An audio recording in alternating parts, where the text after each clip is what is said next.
हमारी पहचान माटी राड़ से है, हमारी पहचान पारसनाथ पहाड़ से है। स्टार्ट ही किए हैं पारसनाथ पहाड़ का जिक्र करते हुए, यानी स्पष्ट है संकट में पारसनाथ पहाड़ है। सबसे पहली बात, हम लोग झारखंड के लोग खेती के माध्यम से, कृषि के माध्यम से आत्मनिर्भर रहते हुए जीवन यापन करने वाले लोग, हमेशा सबका हमने सम्मान किया है। हमारी हजारों हजार बस्तियां उजड़ी हैं, नदी नल कारखानों में डूबी हैं, तब जाकर झारखंड आज चमकता हुआ दिख रहा है। इस चमकते हुए झारखंड ने बहुत किसी को रोजगार दिया, किसी को अरबपति बनाया, किसी को खरबपति बनाया, किसी को उससे भी ऊपर बनाया, लेकिन बदले में हमें बमुश्किल से अभी 2 जून की रोटी, मजदूरी के दर और कुछ अनाज उपलब्ध हो पाते हैं। आज बात करेंगे पारसनाथ पहाड़ के विषय में, जिसको लेकर मैंने कहा था पिछले कई दिनों से सोशल मीडिया में भी चर्चा में था, और साथ ही साथ पेपर कटिंग के माध्यम से भी आप लोग पढ़े होंगे कि आखिर पारसनाथ में हो क्या रहा है, चल क्या रहा है। सबसे पहली बात, पारसनाथ स्टार्टिंग करते हैं। आप पारसनाथ को जानते हैं जैन तीर्थ स्थल के रूप में। चलिए, सभी धर्मों का सम्मान करते हैं, आदर करते हैं। भारत की खूबसूरती, झारखंड की खूबसूरती, सबका आदर सत्कार। लेकिन पारसनाथ चर्चे में तब आता है जब वहां आग लगती है। शुरुआत सही बात को पकड़िएगा, तभी आपको समझ में आएगा कि पारसनाथ में चल क्या रहा है और इसे मिटाने का लोग प्रयास क्यों कर रहे हैं। क्योंकि सवाल ही आज यही है कि पारसनाथ संकट में क्यों है। पारसनाथ चर्चे में तब आता है जब आपको ये बात पता चलती है सोशल मीडिया अथवा अखबारों के माध्यम से कि पारसनाथ में आग लगा है। आग लगता है, कंटिन्यू हर साल लगता है। भूल चूक एक बार हो सकती है, अगर बार बार लगता है तो जाहिर सी बात है कभी ना कभी उस भीड़ में किसी को सवाल खड़ा करना ही चाहिए कि आखिर आग क्यों लगी है। तो जैसा कि हम लोगों की टीम ने सर्वे किया, हमने पहले क्या, हम लोग किसी भी आज लाइव आने से पहले हम लोग 2 घंटा पहले बोले थे कि भाई कुछ स्टडी करेंगे तभी कुछ बोलेंगे, निरर्थक बात तो रखना है नहीं। तो स्टडी, हालांकि इस विषय में हम लोग बहुत दिन पहले से किए हैं, लगभग 2-3 साल से स्टडी चल रही कि आखिर आग क्यों लगता है। उसके प्रमुख 2-3 कारण सामने आते हैं, जिसमें पहला कारण तो आप जानते हैं कि चलिए कुछ ग्रामीण, वहाँ एक आरू टाइप का कुछ फसल होता है जो हम लोग नीचे से उखाड़ते हैं, तो वहाँ झुंड होने के कारण निकाल नहीं पाते, इसलिए कुछ लोग लगा देते थे। तो खैर अब तो लोग ऊपर, जब से मैंने आंदोलन चला तो लोग, उन्होंने, ग्रामीणों ने कहा पारसनाथ हमारा आरू के अलावा हमें बहुत सारी जड़ी बूटियां भी देता है, तो आग नहीं लगाएंगे। यानी ग्रामीण, ये मान्यता था, जो सर्वे की टीम कहती है कि कुछ ग्रामीण मैंने उस आड़ू को कोड़ने के लिए जंगल में चूंकि झाड़ी होता था, उस जगह को साफ करने के लिए छोटा मोटा लगाते थे। अब सबसे बड़ा सवाल आता है कि आपको जानकारी होनी चाहिए, और एक सवाल सामने आता है कि पारसनाथ में जो विद्रोही कहते हैं, जिसको झारखंड में स्पष्ट शब्दों में नक्सली कहा जाता है, वे लोग शरण पाते हैं, ऐसा मान्यता है। चलिए, सच्चाई भी है। तो यानी प्रशासन के माध्यम से ही कभी कभी आग लगाया जाता है कि जंगल खत्म होगा, जिससे वे श्रेय नहीं ले पाएंगे। सर्वे की बात कह रहा हूं मैं, ये व्यक्तिगत बात नहीं कर रहा हूं। और तीसरा कि कुछ पूंजीपति लोग अपने लोगों को कहकर वहां आग लगाते हैं, इसलिए क्योंकि अगर जमीन से पेड़ पौधे हट जाएंगे, माने जल के खाक हो जाएंगे, तो वो मिट्टी आसानी से वहां पर अपना कोठी बना सकते हैं, फ्लैट बना सकते हैं, रिसोर्ट बना सकते हैं, जिससे पर्यटक आकर्षित होंगे। ये 3 कारण सामने आते हैं। यानी आप समझ गए कि पारसनाथ संकट में क्यों है, कौन लोग चाहते हैं इसे संकट में लेकर आना। अब आप कुछ दिनों के माध्यम से अखबार में ये पढ़े होंगे कि कुछ समुदाय के लोग दिल्ली, भोपाल में धरना दे रहे हैं। तो कभी दिल्ली में धरना दे रहे हैं कि पारसनाथ को उनके लिए सुरक्षित किया जाए।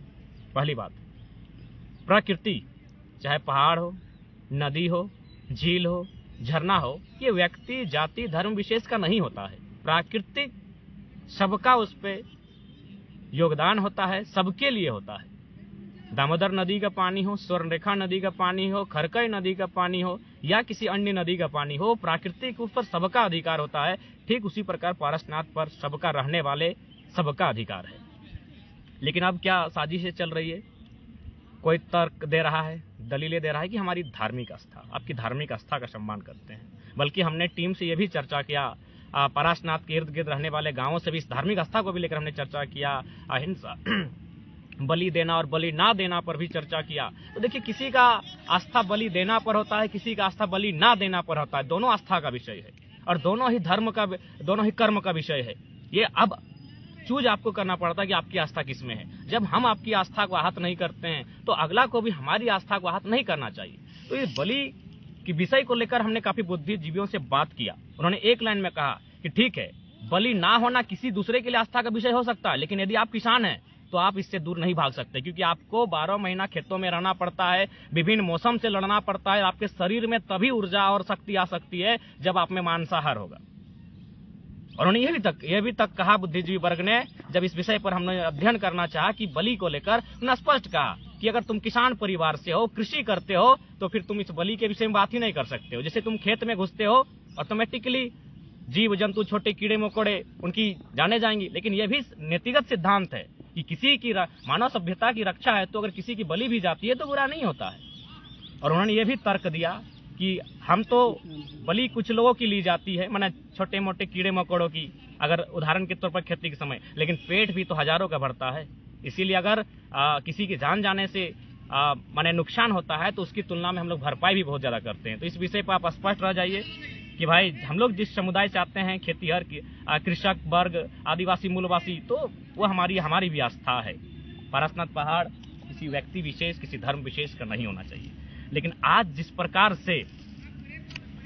प्रकार से लोग आंदोलन कर रहे हैं कि वहां माने झारखंड के लोग प्रवेश ना करें, अरे भाई ठीक है, आस्था का सम्मान है, आपकी भावनाओं का भी सम्मान करते हैं, आप जांच के साथ उनको प्रवेश करने दें।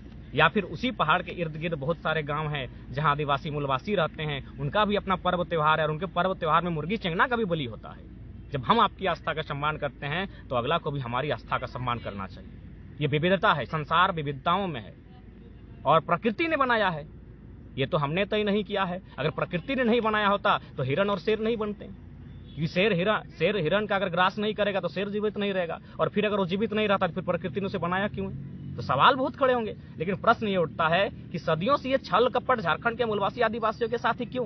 कभी टाटा, बीसीसीएल, सीसीसीएल तो कंपनियों के माध्यम से उनके जमीनों को छीनने का प्रयास निरंतर, माने एक प्रकार से उनका नरसंहार किया जाता है, मारपीट कर गांवों से भगाया जाता है। अब कुछ लोग माने किसी ट्रस्ट के नाम से, आस्था के नाम से लगभग 105 किलोमीटर सरकारी ऑफिस में तैयारी चल रही है, 105 किलोमीटर पारसनाथ के इर्द गिर्द 105 किलोमीटर की जमीन को ट्रस्ट को देने की बात चल रही है। 105 किलोमीटर आप समझ रहे हैं, यानी न जाने हमको तो लगता है दर्जनों गांव समा जाएंगे।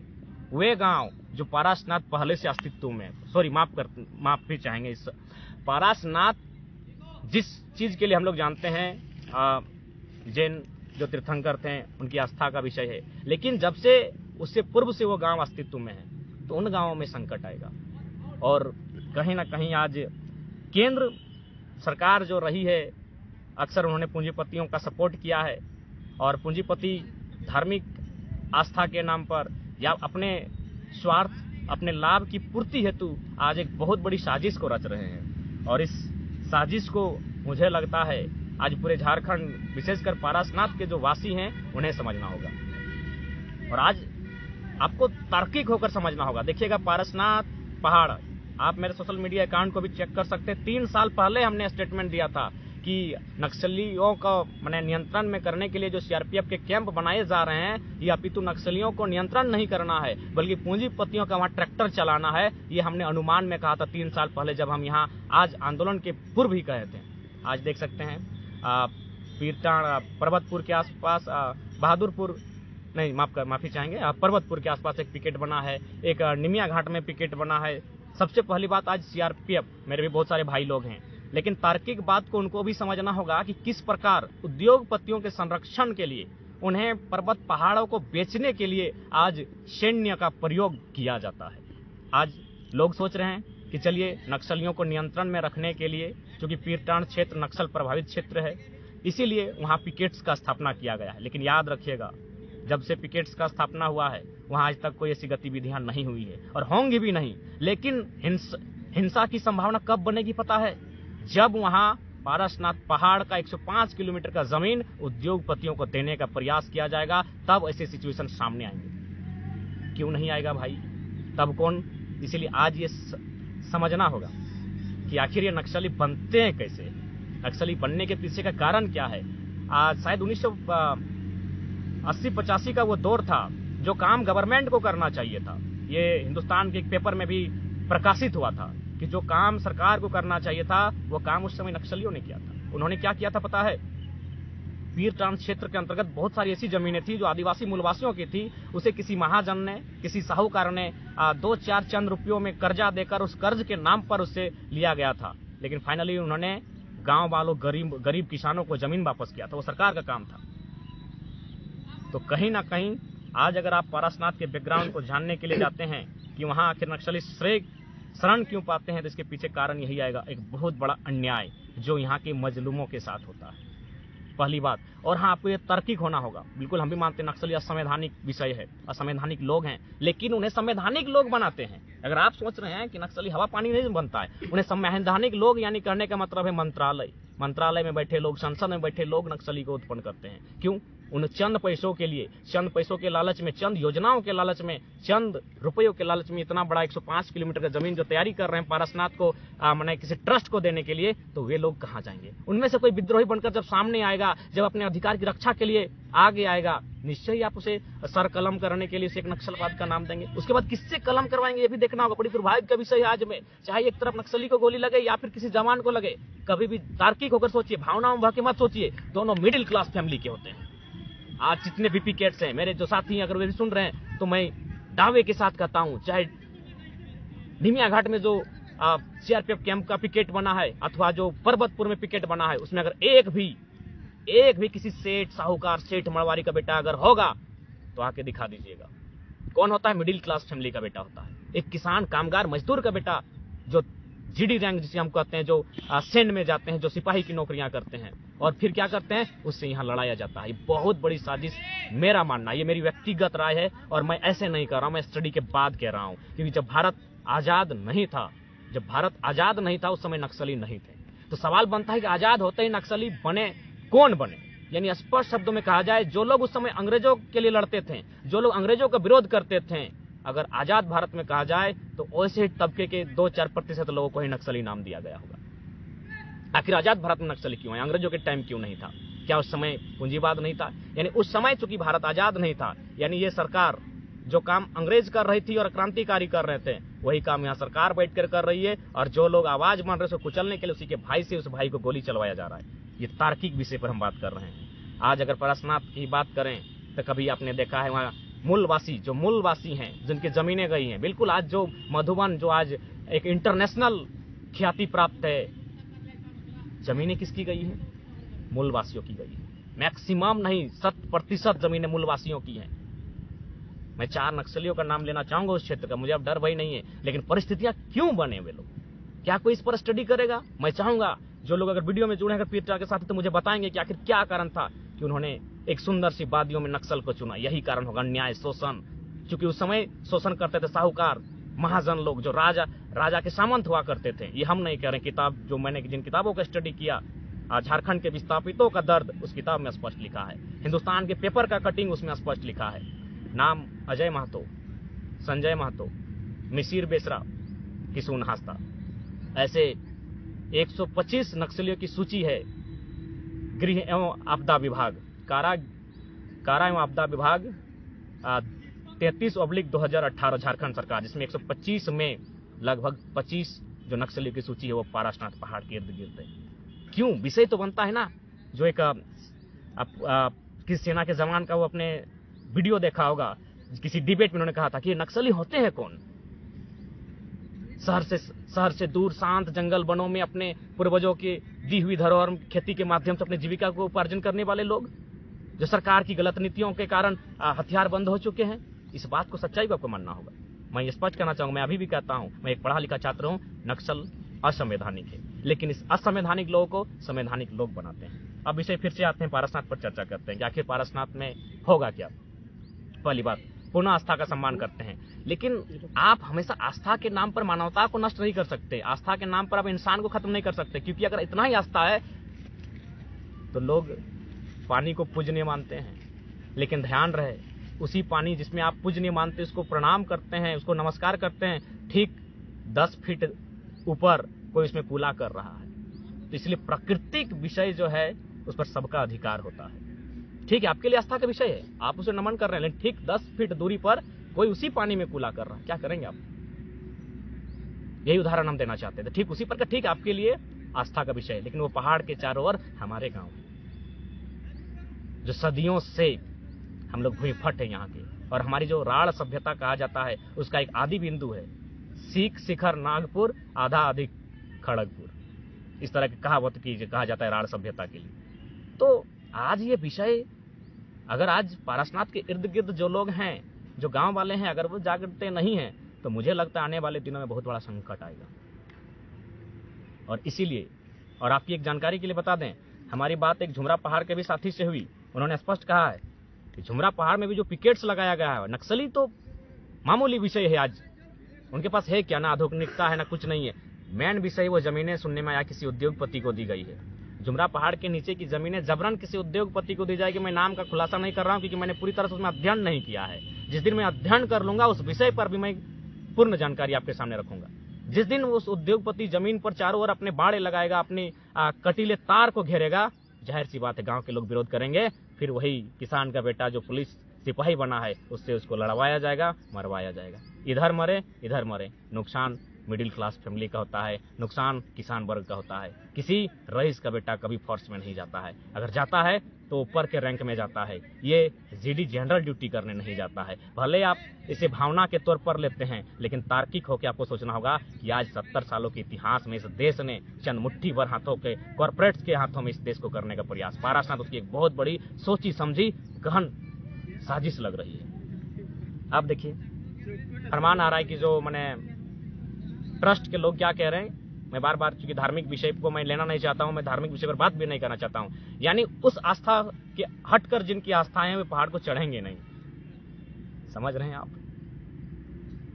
उनकी जो आस्था है और उनके हटकर जिनकी आस्था है वे लोग वहां चढ़ेंगे नहीं। अरे भाई, वहां हमको लगभग हजारों किस्म का दवा उत्पन्न होता है, जड़ी बूटियां, कई प्रकार के जड़ से, पत्तों से, हजारों किस्म की दवाइयां वहां से हम बनाते हैं, जो हमारे जीवन का चर्या है, दैनिक चर्या है। और आज वहां प्रतिबंधित कहने की बात कही जा रही है। 105 किलोमीटर को ट्रस्ट को देने की बात कही जा रही है। दर्जनों गांवों को उखाड़ने की बात होगी। झारखंडी कहां तक जाएगा भाई? कितना लूटेगा? क्या भाई, हमने किसी का क्या बिगाड़ा है? हम आपकी आस्था का सम्मान करते हैं। आप अपनी आस्था के लिए एक नियम लगा सकते हैं। साल भर में जो आपका समय आता है आप उसमें जांच बैठा सकते हैं, जांच के अनुसार लोग ऊपर चढ़ेंगे। लेकिन इसका मतलब ये नहीं कि पारसनाथ के चारों ओर आप ये फरमान जारी करेंगे कि वहां वे लोग जो उनकी आस्था से हटकर हैं, यानी जो लोग बलि प्रथा का समर्थन करते हुए चढ़ेंगे ही नहीं। अरे भाई, वहां भी सरहुल होता है, कुछ ऐसे आदिवासी मूलवासियों का पर्व होता है जहां मुर्गी चंगना का बलि दिया जाता है, और वो हमारी भी आस्था है, हमारा वो कर्म है। हम लोग कृषक वर्ग हैं, अगर हमारे शरीर में मांसाहार नहीं आएगा तो किसानी नहीं होगी। सबका अपना अपना कल्चर एंड कस्टम है। कृषि युग से पहले शिकारी युग था। शिकारी युग का मतलब क्या था? आप मानव सभ्यता को नहीं झुटला सकते। मानव सभ्यता में शिकार युग था। शिकार युग यानी समझ ही गए क्या होता है शिकार युग का मतलब। तो मानव सभ्यता को नहीं खारिज कर सकते हैं। और शिकार युग यानी हमारा जो दिनचर्या है कृषक वर्ग का, वह मानव सभ्यता का ही एक अंग है। अतः आपकी सभ्यता का सम्मान करते हैं, आपको हमारी सभ्यता का भी सम्मान करना होगा। आप अपने हिस्से को सुरक्षित रखें, बाकी हिस्सा हमारा है, क्योंकि वहां जल जमीन जंगल हमारा है। कितना दुर्भाग्य की विषय, अगर इस साजिश को लोग नहीं समझते हैं। ये सच्चाई है। आज इस देश में, आज इस राष्ट्र में चंद मुट्ठी भर लोगों के पास राष्ट्र की संपत्ति है, जिसमें 4 समुदाय आता है। मैं नाम नहीं लूंगा क्योंकि मैंने स्पष्ट कहा मैं जाति धर्म की बात नहीं करूंगा। 4 समुदाय आते हैं, आप खुद सर्च कर लें। उनका न्यूज आज तक में दिखता है। हम यहाँ डहरे टूसू में 50,000 की संख्या में थे, डहरे करम में 50,000 की संख्या में थे, सोहराई शाचर में 20,000 की संख्या में लोग थे, सरहुल में हजारों की संख्या में लोग भाग लेते हैं। कौन सा एनडीटीवी और कौन सा आज तक और कौन सा जी न्यूज में दिखाया जाता है? क्यों ना? वे लोग कृषक वर्ग से हैं, वे लोग आदिवासी मूलवासी हैं। बाकी लोग कौन है आप जानते हैं? उनका न्यूज जी न्यूज में चलता है, उनका आज तक में चलता है, और हमारा एक पेपर में 4थे पन्ने में छपा जाता है। यह तो आज सोशल मीडिया है कि आज हमारे कर्मों की जानकारी दुनिया तक पहुंच जाती है। इसलिए आज पारसनाथ संकट में है, और मैं स्पष्ट कहूंगा कि पारसनाथ नहीं छेड़ना चाहिए, क्योंकि पारसनाथ राढ़ सभ्यता का आदि बिंदु है। शिखर नागपुर आधा अधिक खड़गपुर। शिखर मतलब वही पारसनाथ की बात कही गई है, वो हमारी सभ्यता का, हमारी संस्कृति का एक बिंदु है। इसीलिए पारसनाथ से छेड़छाड़ किसी भी हाल में एक पारसनाथ के बेटे को मंजूर नहीं होना चाहिए। बाकी लड़ना या ना लड़ना विषय आपका है। हमने जो अभी तक मंथन किया, जो चिंतन किया, वो आपके सामने मैंने रखा।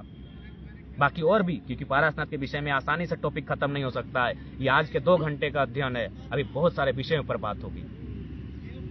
वहां किस प्रकार मैंने एक षड्यंत्र के तहत, और मैंने स्पष्ट कहा, वहां आग अब गांव वाले नहीं लगाते हैं, अब आग उद्योगपति लगाते हैं। इसलिए आग लगाते हैं कि जैसे ही वहां जंगल खत्म होगा, वहां बड़ी बड़ी कोठियां, बड़ी बड़े बंगले, बड़े बड़े रिसोर्ट बनाए जाएंगे, जो पर्यटक को लुभाया जाएगा।